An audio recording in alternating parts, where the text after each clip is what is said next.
of great trials, of famine, darkness, and sorrow. Still we are your voice in the desert, crying, preparing the way of the Lord. Behold, he comes, riding on the clouds, shining like the sun, and the trumpet call. Lift your voice, hear us to believe. Out of Zion's salvation come.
pong ito ay, ang topic po natin is about the goodness of God.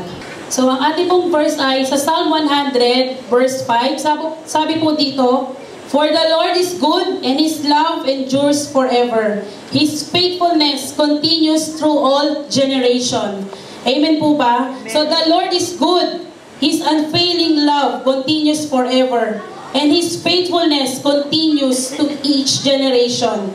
So, ito pong goodness ang ating Panginoon, it's just one of the many attributes of God. Kanina nga po, kinanta natin is God is faithful, God is good, God is love. Pero ito po yung isang attributes na ang ating Panginoon na araw-araw po nating nararanasan. At ito po ay minsan po, ang kabutihan ng Diyos ay minsan it goes unnoticed sa ating mga buhay.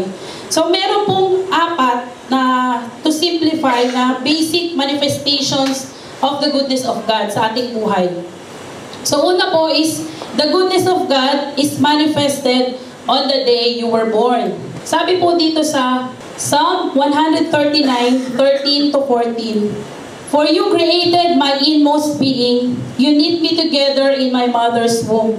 I praise you because I fearfully and wonderfully made. Your works are wonderful, I know that full well." So, ito nga po, nung bago pa lang tayong panganak, kumbaga, nandun pa lang tayo sa sinapupunan ng ating ina, nandun na po yung kabutihan ng Diyos sa ating buhay. So, minsan po, nasasabi po ng mga ilan-ilan dito, or meron po akong makakilala na ako naman ay putok sa buho, ako naman ay walang ama, ako naman ay walang ina.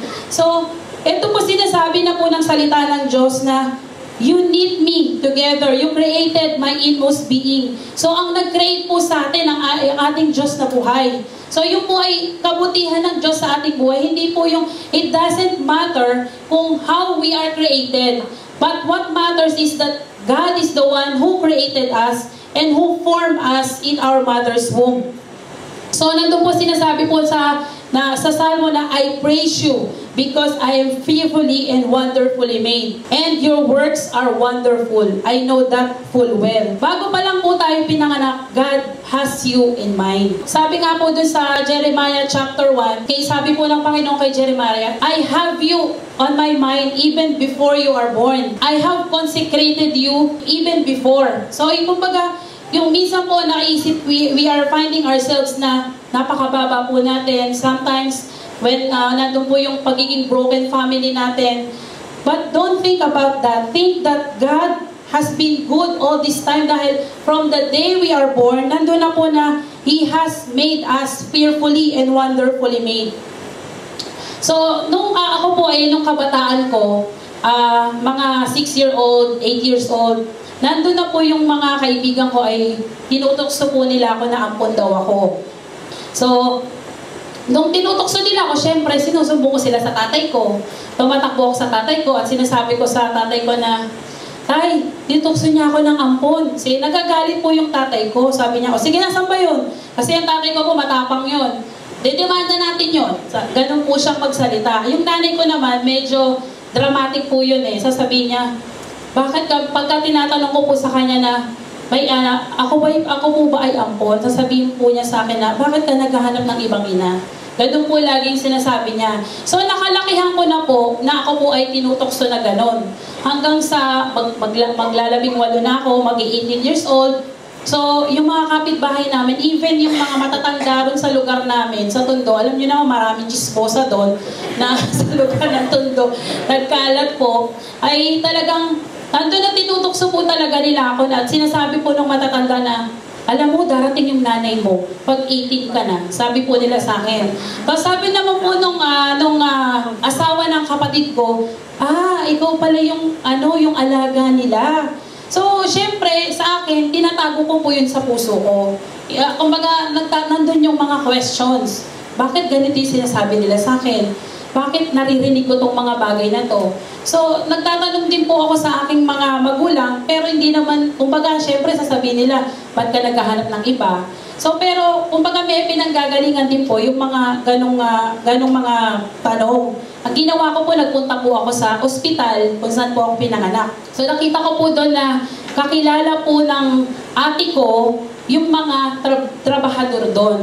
So sabi nga nila, ay, ikaw na pala yung kapatid ni Nora, ganyan-ganyan.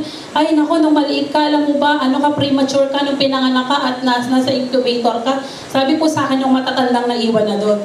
Huwag ka mag-alala, darating yung si Cora, meron po silang binanggit na pangalan at magpapakilala yun sa'yo. So iniintay ko po yun na magpapakilala sa akin, yung parang dramatic na malalaman ko na kung sino ba yung tunay kong magulang. Pero hindi naman po yun nangyari. Masyado po akong curious. Tinitignan ko po yung birth certificate ko at tinitignan ko po dun, sabi ko, bakit kaya ang age ng mother ko is not the same yung age na pinanganak niya ako. Kumbaga napakalaki ng difference. Pagka tinignan ko po kung sino yung registrar, ang ate ko po yung registrar. Yung ate ko po, nagtrabaho po siya dun sa ospital kung saan po ako pinanganak.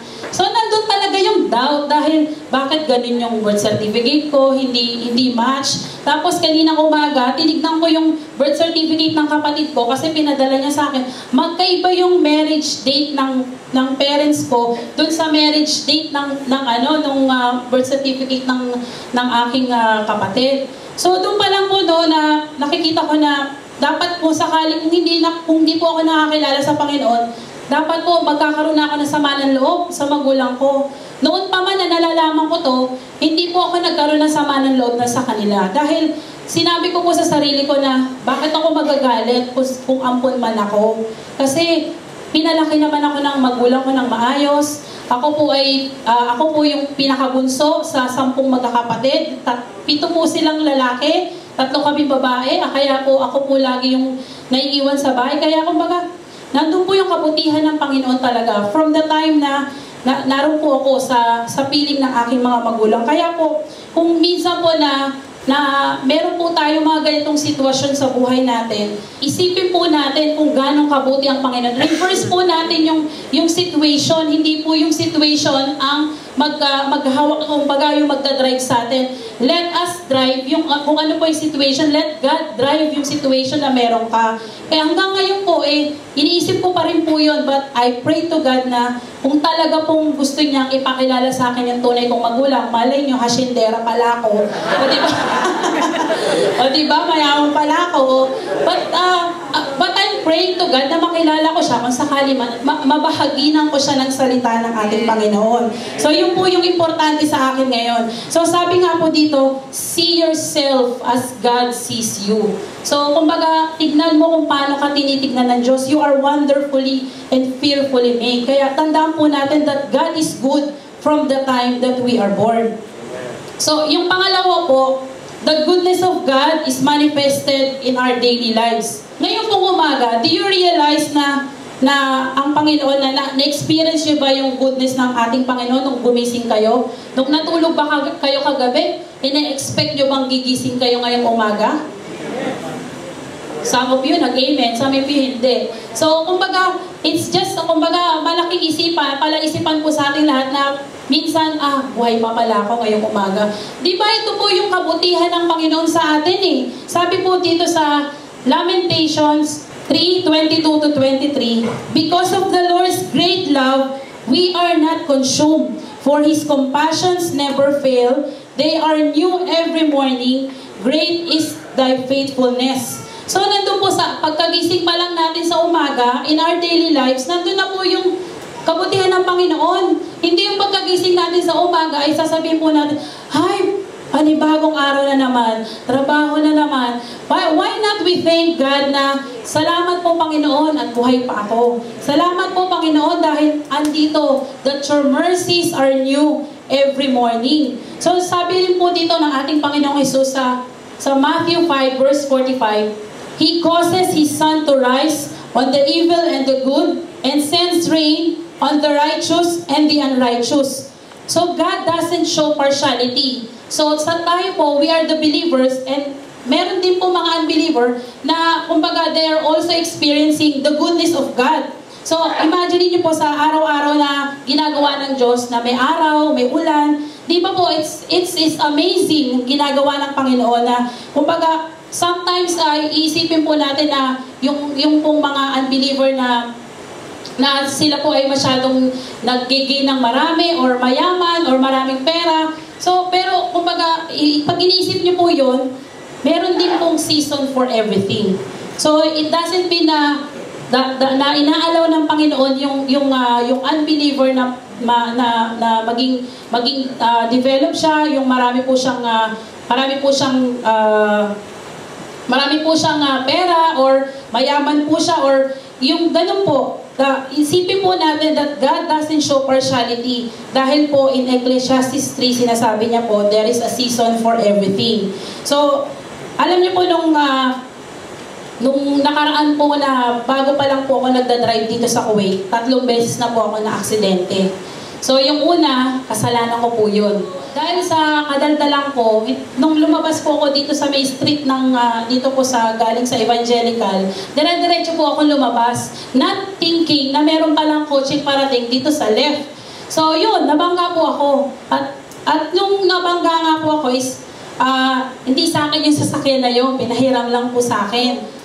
Ako po, hindi nag-worry dahil ang Panginoon po ang aking kinakapitan. So, noong time na yun, tinulungan po ako ni Brother Nanding na ipasok po yung kotse dun sa Mitsubishi, dun sa may pahil. At ina-estimate na po nila yung cost kung magkano. Sabi, mga nasa 1-2, ganon. So, sabi ko, Lord, wala akong pera. Paano ba to? Wala akong, kahit konti, wala ako niyang 1-2. Siguro meron ako 200 fills, pero 1-2 wala ako. So, kumbaga, nag-pray po talaga ako sa Panginoon at kumapit po ako sa Kanya dahil po yung kotse na yun ay may insurance po, full insurance siya. Ang binayaran ko lang po total is 80 KD. So, I praise and thank God dahil kumbaga kung tayo po ay hahawak sa Panginoon na kahit na imposible po, nagiging posible sa ating Panginoon. Imagine, 1,200 estimated cost nung nasirang sasakyan. But then, God is good. Kumbaga, siya po yung gumawa ng paraan na hindi po ako magbayad ng ganong kalaki. At pangalawa po, nung na-aksidente naman ako, ay di ko na po kasalanan yun. Kasalanan nung bumangga sa akin. So, that time, kumbaga, I'm just mentioning this because gusto ko pong sabihin sa inyo yung kabutihan ng Panginoon. Dahil nung nabangga po ako, na-sandwich po ako sa gitna yung sasakyan. So, yung student na nagkabangga sa akin, yung nasa unahan ko naman, nabangga ko rin. So, nung time na yun, sabi ko, naku, paano kaya to? Ihatid sundo ko pa naman sila team. Nag-aaral po sila sa Pahil noon. Every morning, hinatid ko po sila ng 5:30 ng umaga at diretso na po ako sa trabaho ng 7 o'clock. So, sabi ko dun sa nakabanggang na babae, sabi ko, paano to? Sabi ko, ganun, paano ko hatid yung mga anak ko? Sabi ko, wala akong pampagawa ng kotse. At saka kapag po yung inaano po sa polis, di ba, natatagalan, hindi po agad naasikaso. Pero alam niyo po yung nakabangga sa akin, malaking pamilya po siya. Galing po siya sa, ang family niya po yung may-ari ng mga Al-Refai. Kaya sabi niya po sa akin, huwag kang mag-alala, may mandog kami mag-aayos niyan. Kaya pala, 2 beses na siyang nakabangga, nung nalaman ko po. Pero, kumbaga nandun po yung kabutihan ng Panginoon, dahil nangyari po yung Thursday. So, Saturday night, nakuha rin po namin yung sasakyan. Nung time din na yun, nagbabalak din po kami ni Brother Reggie na ipaayos yung sasakyan dahil magre-register na kami, may mga konting gas-gas. So, nakita ko po na that God is good dahil He lets me na mabangga para po maging bagay yung sasakyan. Diba? Napakabuti ng Panginoon na minsan, yung mga nangyayari sa atin na naisipin natin na bakit ganito nangyari to, nagrereklamo agad tayo. But then, nandun po yung kamay ng Panginoon na yung worst na situation na meron ka, He can twist it to make it good for you. Diba? Amen po ba?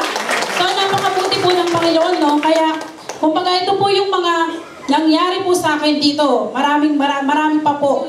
Alam niyo po yung mga problema po natin, it's caused only by 2 factors. Pero syempre, ang mga problema po natin, ito ay kinokos ng devil, di ba? Sabi nga, di ba, na the devil comes to kill and destroy, di ba?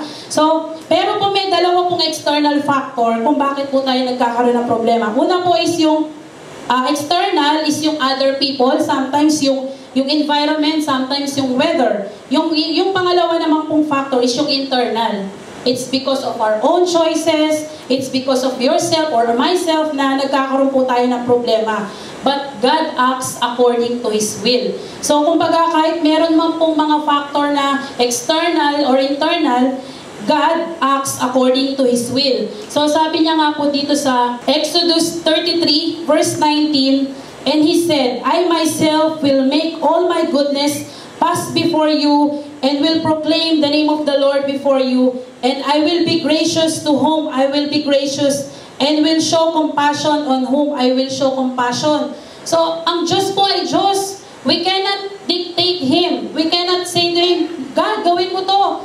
No, we cannot do that. But God is gracious at He will show compassion on those He wants to show compassion. Kaya kahit nga po na merong external or internal factor tayong nararamdamang problema, God is still the final control ng ating mga problema. And God is good all the time indeed. Amen? So number 3 po is, the goodness of God is manifested in our faith. Makikita po natin in Hebrews 11, sinasabi po doon kung ano po ang definition ng faith. Pero alam niyo po ba kung saan nanggaling yung mga faith nyo? Alam niyo po ba, sa inyo po ba nanggaling yung faith nyo? So saan po ba nanggaling ang ating faith? Sabi po dito sa Hebrews 12:2, sabi po dito, fixing our eyes on Jesus, the pioneer and perfecter of faith. Ang ating pong pananampalataya ay hindi po galing sa atin to. The very faith that we have comes from God. Kasi nga po, sabi dito, the pioneer and the perfecter of faith. Jesus is the pioneer of our faith. Kaya po, ang goodness ng ating Panginoon ay nagsimula po sa ating faith. So sabi po dito sa Romans 12:2, sabi po, God has allotted to each a measure of faith. So, the very faith that you have comes from God. So, yun po kung paano po yung goodness ng Panginoon sa ating buhay. We cannot boast anything good sa ating buhay. For the very faith that we have comes from God. So, kung titignan po natin ang dalawang tao po na may pananampalataya, yung dalawang taong ito ay nagkaroon ng anak na may sakit. So, does it mean yung faith po nila ay magkaiba? Hindi po, kasi kumbaga God is the one who caused everything to happen, di ba? Kumbaga hindi yung dalawang tao na to na parehong may sakit na anak, yung isa po ay gumaling at yung isa po ay hindi gumaling, it doesn't mean na hindi po mabuti ang Panginoon sa buhay nila.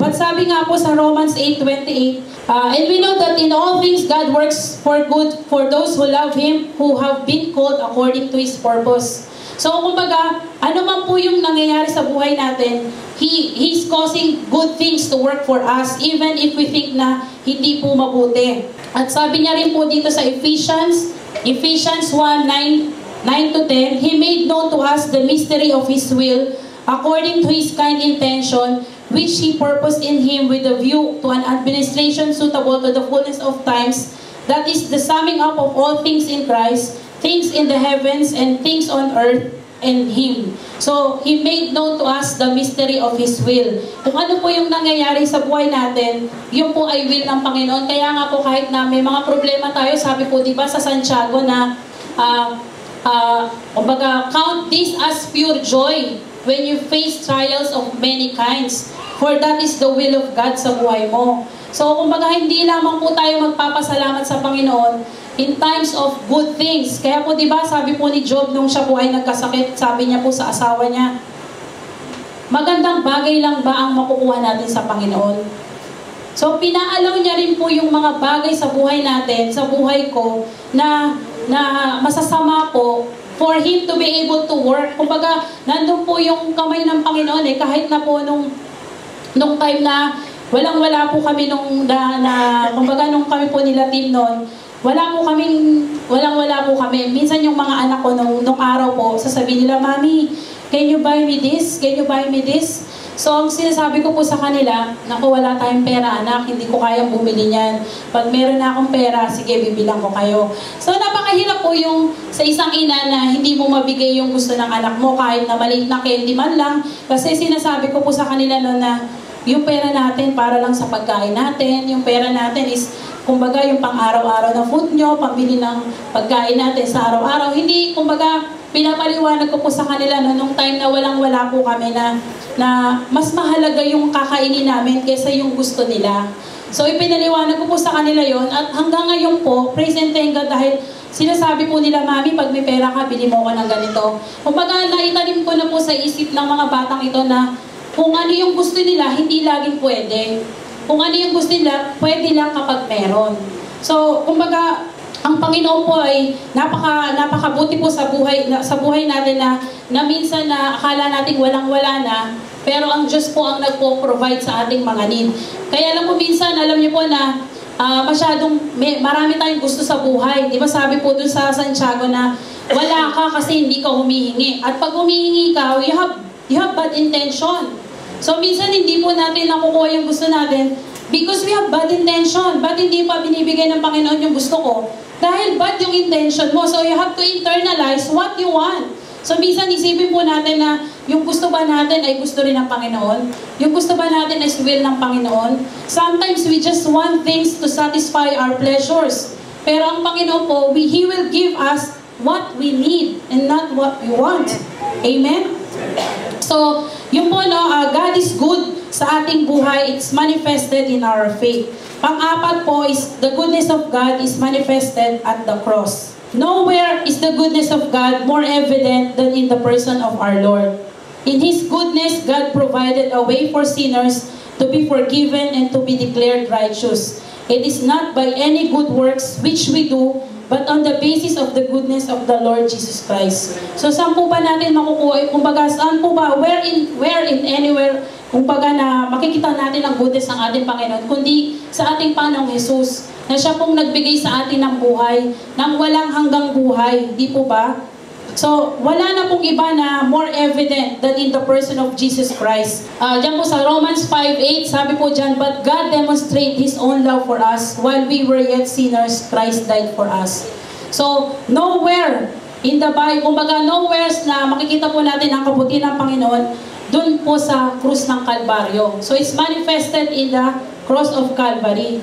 While we were yet sinners, God died for us. So, kumbaga, in our gratitude to Him, dapat isipin po natin na He has demonstrated His love for us. That even while we were yet sinners, Christ died for us. Sabi po dito sa Titus 3:4-7, but when the kindness and love of God, our Savior, appeared, He saved us not because of righteous things we had done, but because of His mercy. He saved us through the washing of rebirth and renewal by the Holy Spirit, whom He poured out on us generously through Jesus Christ our Savior, so that having been justified by His grace, we might become heirs, having the hope of eternal life. So doon po sa cross ng Calvary, doon po ipinakita ng ating Panginoon ang Kanyang lubos na kabutihan sa atin.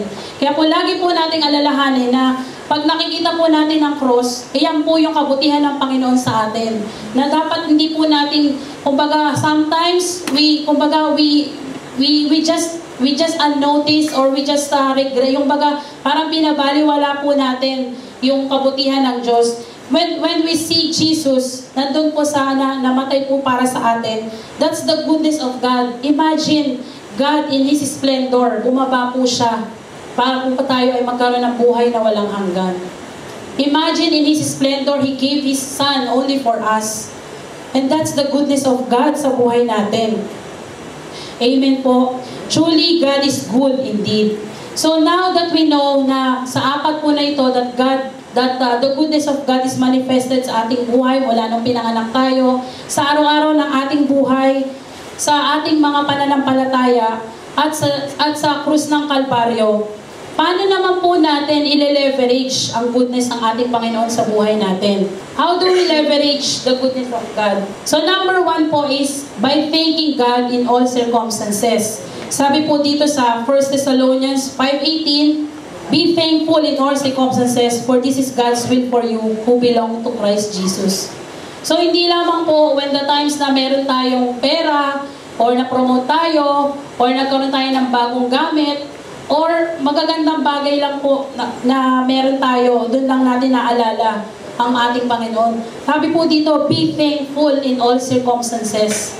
Alam niyo po nung minsan na nagpa-park po ako sa tapat ng building namin, mahirap pong makapark doon dahil konti lang yung parking, minsan nambablock lang ako, nilalagay ko pa yung number ko. Alam niyo yung anak ko pong si Regan, minsan kasama ko po siya at nasambit niya po, thank you Lord for the parking. So, nandun po na, natutuwa ako dahil sa kanyang maliit na kaisipan, na in small things, nagpapasalamat po siya sa ating Panginoon. Imagine 6 years old, thanking God for the party. Napakaliit na bagay, di po ba? But in all things, we must thank God at all times. Hindi lamang in good times, but also in bad times. So pangalawa po, how do we leverage the goodness of God is by sharing the blessing of God to others. Sabihin nyo nga po sa katabi nyo, share your blessing. Huwag kang madamot. Huwag kang madamot. Kasi po, sabi po dito sa 2 Corinthians 9:7-8, you must decide in your heart how much to give. And don't give reluctantly or in response to pressure. For God loves a person who gives cheerfully, and God will generously provide all you need. Then you will always have everything you need and plenty left over to share with others. So ito po sinasabi po dito, and God will generously provide all you need. And then you will have always everything you need and plenty left over to share with others. So ito po kumbaga, paano po ba natin gamitin ang kabutihan ng Panginoon is when we give our hands to others. When we share kung ano pong meron sa atin. Sabi po dito sa verse 6 in the same chapter, remember this, whoever sows sparingly will also reap sparingly, and whoever sows generously will also reap generously. So God's blessing po is not for keeps. Hindi lang po sa inyo yan. Hindi lang po sa akin yan. Yan po ay binigay sa inyo ng Diyos. He wants us to utilize it wisely for the glory of God. Amen? So, wag po tayo madamot. Yung pangatlo po at panghuli is, how do we leverage the goodness of God is by having contentment in whatever God has given you. Magkaroon po tayo ng contentment. God is good. Pero hindi po yung palaging hinang-hingi. Magkaroon tayo ng contentment. Sabi po dito sa 1 Timothy 6:6-8, but godliness with contentment is great gain. For we brought nothing into the world and we can take nothing out of it. But if we have food and clothing, we will be content with that. So, meron ka ng pagkain, meron ka ng damit, makontento ka na kung anong meron ka, hindi yung kung ano-ano pa. Sabi nga po doon, the same chapter, verse 10, some people, eager for money, have wandered from the faith and pierced themselves with many griefs. So, imagine po yung mga tao talagang right, kumbaga after sa pera, pagpapayaman, pagpapaunlad sa sarili, they have pierced themselves with many griefs. Marami pong kaakibat na grief yun. Kapag po tayo ay ang isip lang natin, parami ng pera, kumbaga, more on gaining, without sharing. Andun po na, ang Panginoon po is, hindi po happy sa mga ganon. Kaya sabi nga po ng Panginoon, di ba? God loves a cheerful giver. So sabi rin po dito sa Philippians 4:11, I am not saying this because I am in need, for I have learned to be content whatever the circumstances. Alam niyo po, nung binabasa ko po ito, inaalala ko po yung story ni Paul. Kasi si San Pablo po, di ba, habang sinusulat niya po yung mga letters na to, di ba nakakulong po siya. So how can he say, I am not saying this because I am in need, I have learned to be content whatever the circumstances. How can he say na content po siya sa circumstances niya, nakakulong nga siya. So kayo po ba, nakakulong ba kayo para lang maging content? Kailangan ba makulong kayo para maging kontento kayo? So kumbaga nandun po yung reminder sa atin ni Paul na maging kontento on whatever we have and share it with others. So ito po yung huli is, narinig niyo na po ba itong word na to na God is most glorified when we are most satisfied in Him. Ito po yung binabasa ko po ito sa Desiring God ni John Piper. God is most glorified when we are most satisfied in Him. So nung pong pinag-aaralan ko po ito, nabasa ko rin po doon na si John Piper is also considering, is studying the word, yung pinag-aaralan niya po yung mga sulat po ni Jonathan Edwards. At sinabi po doon na God is just not merely glorified by merely of our dutiful obeying Him or knowing Him. But God is most satisfied when we enjoy the knowing and we enjoy the obeying. So, do we enjoy God in our obeying and knowing Him? Amen? Do we enjoy God na makilala siya lalo sa buhay natin, His goodness? Amen? So, ang panghuli po is gusto ko po sanang umawit sa ating Panginoon bago po ako bumaba rito. So, in 21 years po sa buhay ko, God has been good sa buhay namin pong mag-iina, sa amin pong buong pamilya. So, gusto ko lamang pong umawit at nais ko pong sumabay rin po kayo sa awiting ito dahil without God, I am nothing. Without God, wala po ako dito sa harapan nyo. Without God, hindi ko po makakaya magsalita po ngayong umaga. So talagang God is good po sa buhay natin lahat. God is good. And all the time? Amen.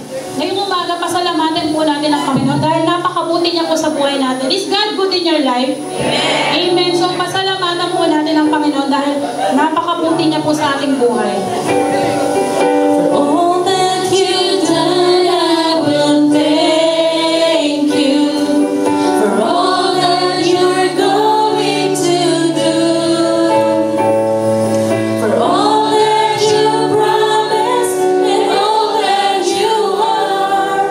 It's all that has carried me through.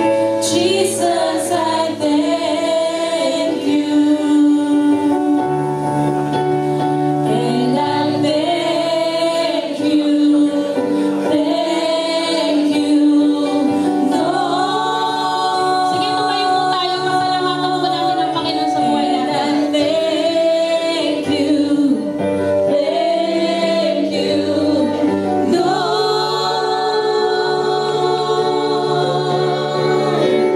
Thank you for loving and setting me free. Thank you for giving your life just for me. Oh, I thank you. Jesus, I thank you. Gratefully thank you. Thank you. Ulitin po natin. All that you've done, I will thank you. For all that you're going to do.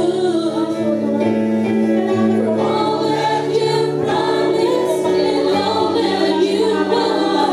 It's all that has carried me through. Jesus, I thank you. And I thank you, Lord. And I thank you, Lord. Thank you for loving and setting me free. Thank you for giving your life just for me. How I thank you. Jesus, I thank you. Faithfully thank you. Thank you. Thank you for loving and setting me free. Thank you for giving your life just for me. How I thank you. Jesus, I thank you. Gratefully thank you. Thank you. Thank you. Thank you.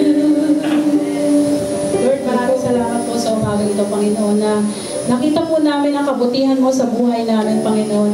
Lord, nung pinanganak pa lamang po kami, Panginoon, nandun ang kabutihan mo, Panginoon. Sa araw-araw ng buhay namin, Panginoon, nandun po ang iyong kamay, Panginoon, na gumagabay po sa amin, Panginoon. Sa amin pong pananampalataya, Father God, nandun, Panginoon, na itinanim niyo po sa puso namin, Panginoon, on how good you are, Panginoon, on how you are faithful sa buhay namin, Panginoon. Lord God, sa cross ng Calvary, Lord God, lalo mo pong pinatunayan ang pag-ibig mo sa amin, Panginoon. Dakilang pag-ibig mo, Lord, na wala pong katumbas at wala pong kagaya, Panginoon. Lord, wala pong katulad ang pag-ibig mo, ang kabutihan mo sa buhay namin, Panginoon. Maraming salamat po, Ama, sa umagang ito. And we thank you, Father God. We thank you, Lord God, for all the wonderful things and even, Panginoon, for the not so good things na meron kami, Panginoon. Maraming salamat po sa iyo, Father God. For we know, Panginoon, na ikaw po ang may lalang sa amin and you know who we are, Panginoon. You know the numbers of our hairs, Panginoon. You know us, O God. Salamat po sa umagang ito, Father God. We thank you, we honor you, we praise you. In Jesus' name we pray. Amen. So, manalangin po tayo. And again, let us always think about the goodness of the Lord. He is good all the time. Amen. Hallelujah. Father God, we just want to thank you for this morning, O Lord, that you have worked in our midst, Lord. Even, Panginoon, sa aming pag-awit, ay nandoon ang iyong presensya. Na, Panginoon, by the words, Lord, by the lyrics of the songs, ay nakita po namin doon, Panginoon, pinaalala sa amin who you are. Hallelujah. Kaya maraming salamat po for these songs, O Lord, that you have given us, and even sa mga ginagamit po ninyo para madala po kami sa rurok, Lord, ng pagsamba. Thank you for our worship team. And likewise, thank you so much, O God, for the message that have been shared today. We have been reminded of your goodness. Forgive us that so many times, Lord, ay nakakalimutan po namin ito dahil nga sa mga problema. Pero, Lord, that even pala sa gitna ng problema, ay andun pa rin ang iyong kabutihan na nagmamanifest. And all we have to do, Lord, is to, by faith, O God, ay alalahanin po namin, Lord, i-appropriate po namin ang iyong mga pangako because you never fail, O God. Nandoon, you are the same yesterday, today, and forever. Maraming salamat din po, Panginoon, sa buhay po ng Avila family as they will be going to Canada tomorrow, that your traveling mercy will be upon them. And use them mightily, O Lord, upang magdala po ng mga kaluluwa. Ipakilala ka sa mga tao po na naroon. And Lord, for those who have celebrated their birthdays and anniversaries, salamat po sa mga buhay. Thank you for the Singles Auxiliary Ministry for using them, Lord, to bless yung mga celebrants sa araw pong ito. And then for everyone for coming, I pray, Lord, that you will just continue to remind us that you have never left us nor forsaken us. That you will always be there, O Lord. That you are just a prayer away. As your children, we have the privilege of crying out unto you. And you said, Lord, that you will answer us and you will show us great and mighty things. Thank you that you are our Father. Thank you, Lord. Nakasama ka namin wherever we go, Lord. Kaya naman, Panginoon, sa buong maghapong ito, as we go our separate ways, sa pagdaraos po ng mga gawain sa iba't ibang satellite churches all over Kuwait this afternoon, I pray, Lord, na kayo po ang manguna na roon, magdala ka ng mga kaluluwa. And even those whom you will be using to share your word, let your anointing be upon them. Upang, Panginoon, sa pamagitan po ng iyong mga salita, ay maipaalala sa amin ang iyong kabutihan na mahal mo kami. Lord, hindi nagbabago ang iyong pag-ibig. Hindi nagbabago ang iyong pagmamahal. It is your will, it is your desire, O Lord, na kami po ay maging matagumpay laban sa lahat ng gawa ng kaaway. At kami po, Panginoon, ay magamit mo upang ipakilala ka sa lahat ng mga tao sa lugar na ito. Lord, maraming salamat, and even to them na hindi po nakadalo ngayong umaga, patuloy kang kumilos sa kanilang mga buhay. Salamat din po, Panginoon, sa iyong pagpapagaling kay Brother Mike. Continue, Lord, to heal him, O God, that I know in a few days ay makakasama po namin siya at magpapatuto po ng iyong kabutihan sa kanilang mga buhay. Hallelujah. Maraming salamat po.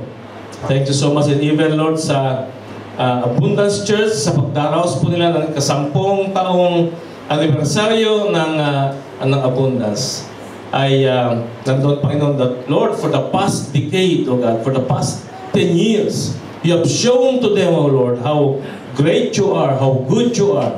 Hallelujah, na ginagamit mo sila mightily, Panginoon, upang ipakilala ka sa area po ng Parwania.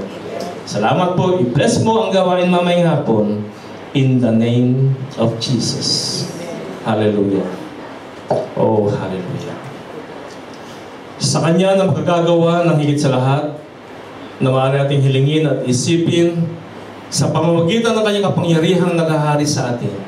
Sumakanya ang lahat ng kapurihan sa pamamagitan ng Kanyang iglesia at ni Kristo Jesus magpakailanman. Nawa ang pag-ibig ng Ama at ang biyaya ng ating Panginoong Jesucristo at ang pagkikipisan ng Kanyang Banal Espiritu ay sumating lahat ngayon at magpakailanman. Sa ngalan ng Ama, ng Anak, at ng Espiritu Santo, lahat po tayo magsabi ng malakas na Amen. Hallelujah! Magandang tanghali po sa inyong lahat.